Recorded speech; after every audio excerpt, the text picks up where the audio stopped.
नंदराज, कैसे बताएंगे और किस मुंह से बताएंगे कि हमने अपनी मूर्खता में कैसो बात कर दो।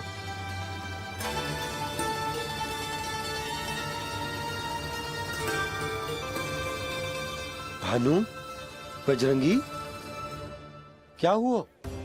आप सब लोग इतने चिंतित क्यों हैं? क्या वो मथुरा में कछु गड़बड़ हुई है का? चिंता मत ही करो आप लोग, जो भी कुछ हुआ है हम सब मिलकर संभाल लेंगे। आप सब लोग थके हुए हैं, तनिक विश्राम कर लो, उसके बाद हम बात करते हैं। चलो आओ।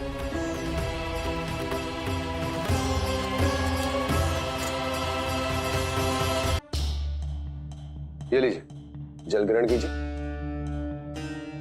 लीजिए, पीछे।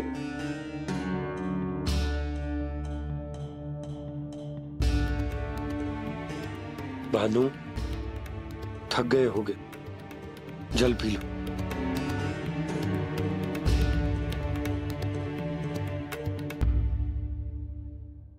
बजरंगी, लो। अरे तन की आवश्यकता का तो ध्यान रखना होगा ना। लो। आप हमें जल क्यों पिला रहे हैं? हम पे इतना ध्यान क्यों दे रहे हैं आप? हम इस योग्य ना है नंदराज, हम इस योग्य ना है। हाँ नंदराज, हम इसके योग्य नहीं है, हम इसके योग्य नहीं है। ये सब क्या कह रहे हो आप लोग? हमने आपकी बात ना सुनी नंदराज। आपने कहा था, मना किया था आपने, पर अधिक धन के लोभ में हमने ही उस दुष्ट राक्षस को अपना वचन दे दिया।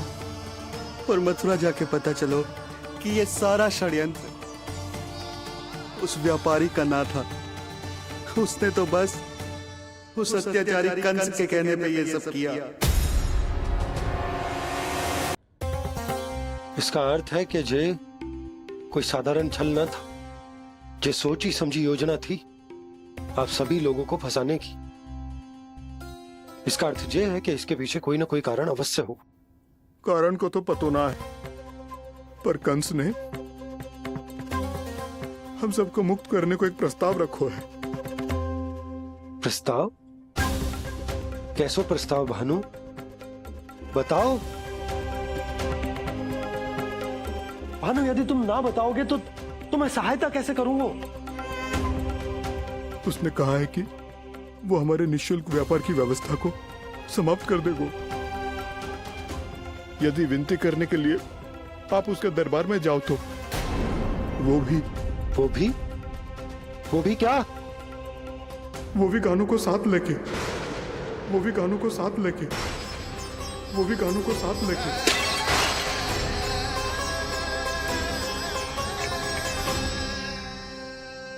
कान्हा,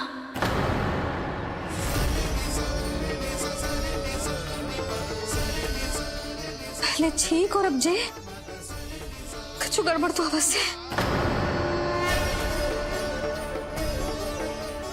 अब सब लोग जाइए, विश्राम कीजिए। मैं देखता हूं क्या करना है।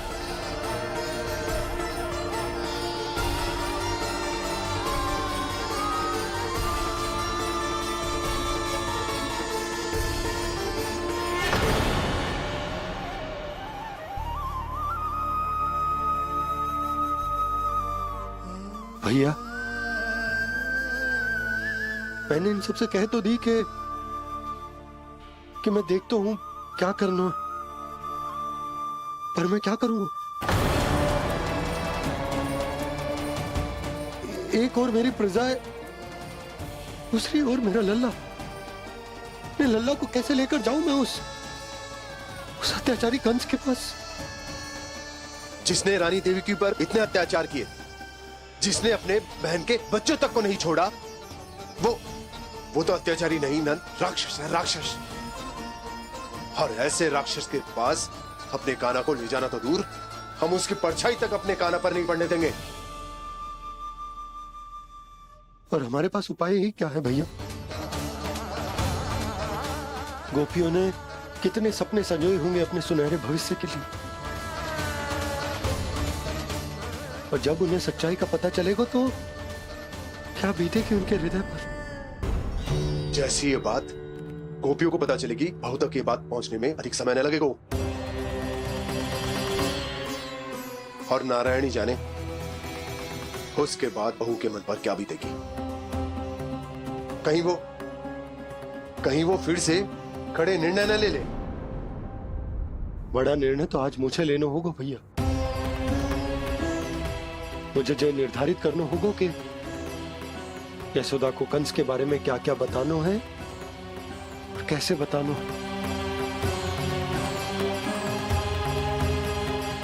और मुझे ये भी सोचना होगा कि मुझे क्या करना है। बाबा होने का दायित्व निभाकर अपने लल्ला की रक्षा करूं या राजा होने का कर्तव्य निभाकर अपनी प्रजा के हित को अधिक महत्व दूं। नारायण ही जाने के इस दुविधा का हल कैसे निकले। अब तो वो ही बचा सकते हैं भैया।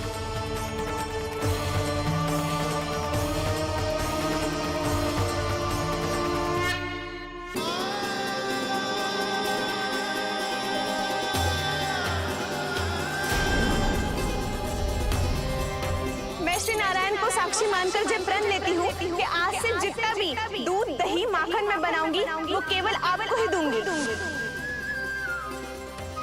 मैं भी श्री नारायण को साक्षी मानकर प्रण लेती हूँ। मैं भी प्रण लेती हूँ।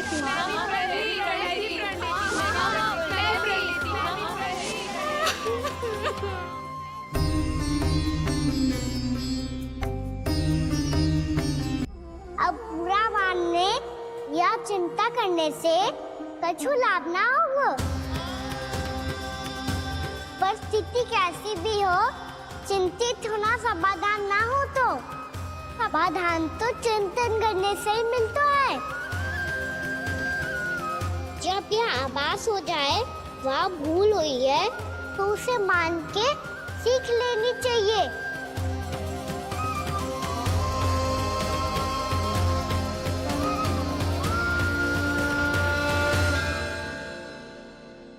हमें नंद भवन जाके नंदराज और जशोदा से अपनी भूल की माफी मांगनी चाहिए।